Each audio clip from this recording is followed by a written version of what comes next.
Now, a funny story about, well, the story actually isn't funny, but the reaction to it from a set female that apparently I met on Tinder was very funny. And it's got a great point attached to it where I did a YouTube video about how a ex-colleague of mine got raped by a guy I told her 2 years straight to stay away from.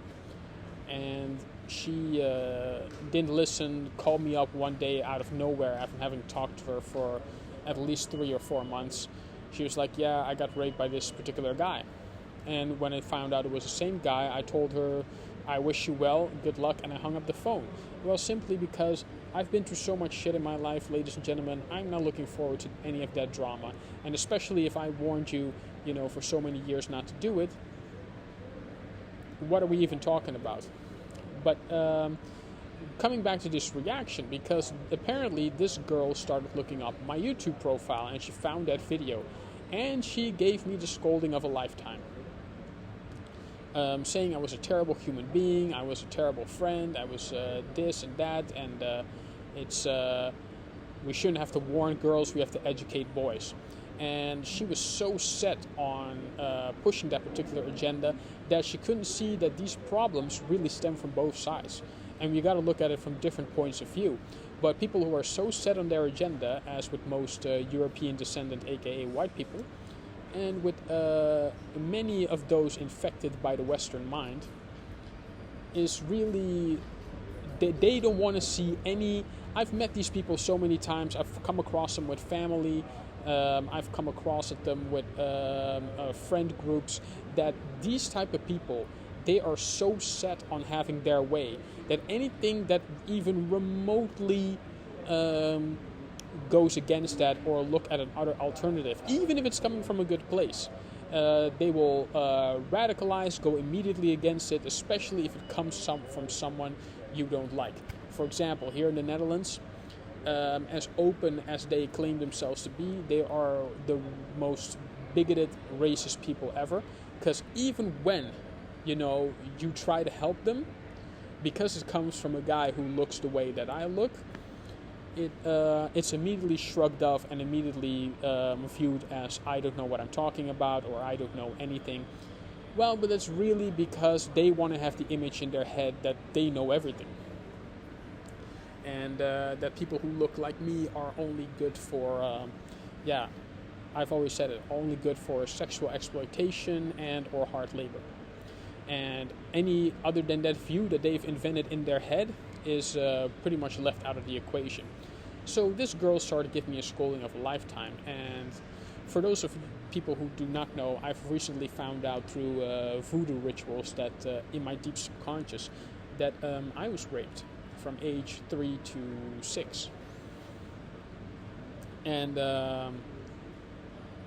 so I told this story, and it's like, yeah, I sympathize with that particular girl, the one who got raped, seeing as I was in that situation as well.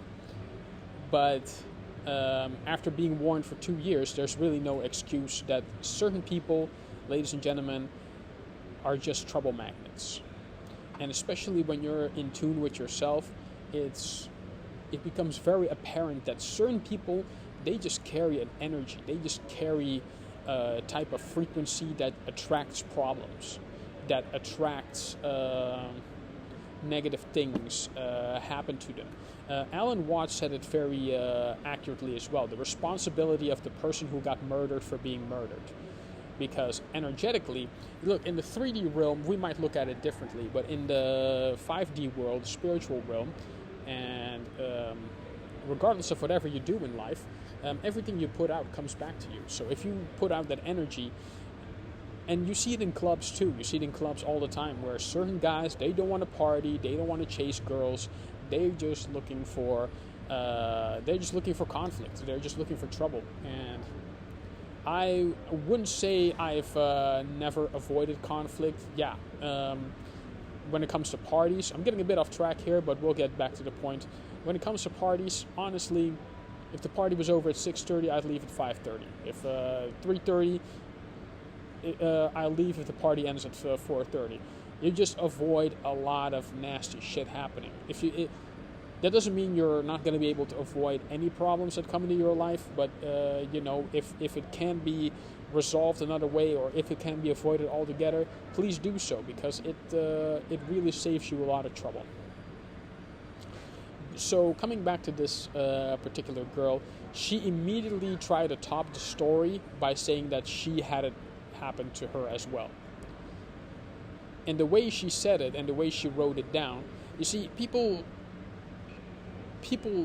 often forget that they're easy to read. And especially when you're trying to come across a point, look, conversation, the ones that I'm having right now, right here with you, 30% of all communication is verbal. The rest is all body language. The rest is all tone of voice, eyesight. I can point out to a million different things that will indicate what a person is doing. Why? Because I'm an actor, so I really study movement a lot. I study behavior a lot. I study culture a lot, cultural patterns, historical patterns. The patterns of humans have always been very interesting to me. Because through other people, through other cultures, you learn a lot about yourself as well, and that is absolutely something beautiful. But back to this situation again, a lot of people, they try to top your story, not necessarily because they're telling the truth, but it's because they want to have their truth come across. And I've said something about this a long time ago as well. Like, everyone wants to talk.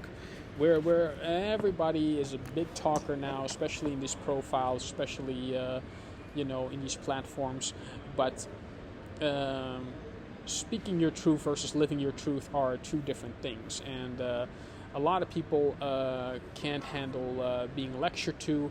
A lot of people can't handle the truth coming out in their face, because it gets in the way of their own image that they have in their mind.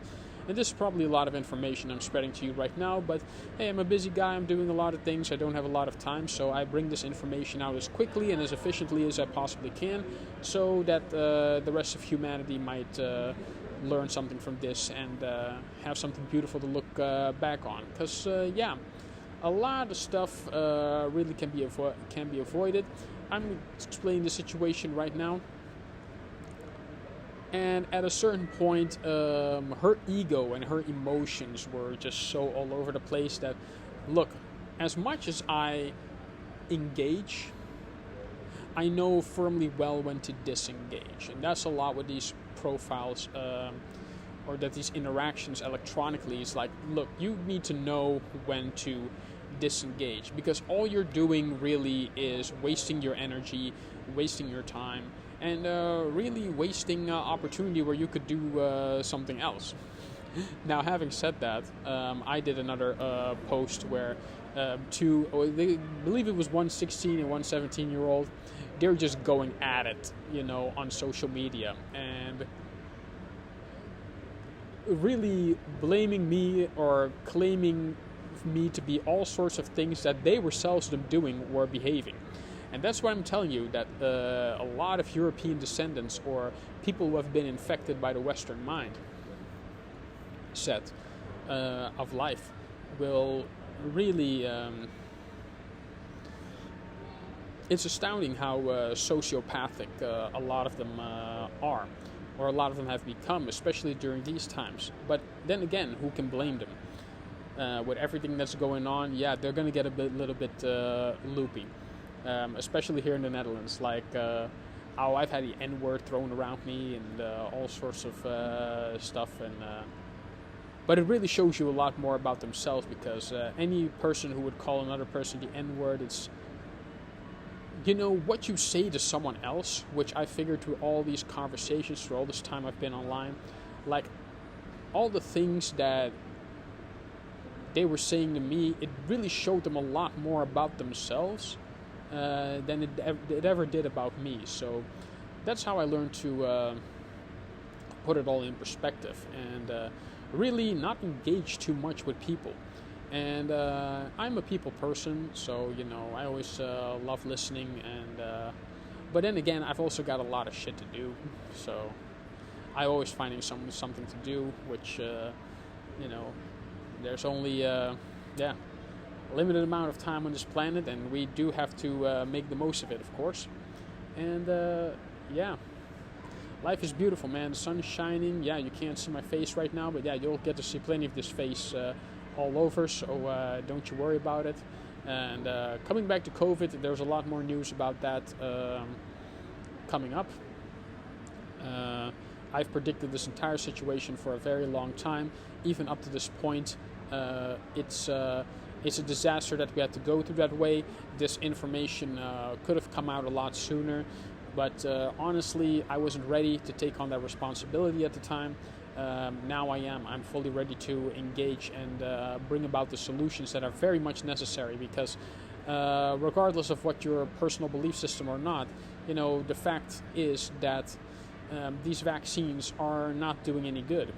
And I'll have another video explaining about that pretty shortly.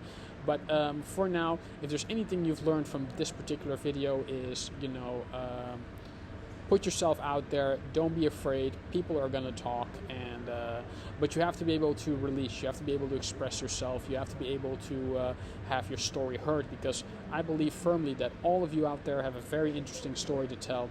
And I always love hearing about new perspectives, new ideas. Who knows? The very idea that you might have can be something very life-changing.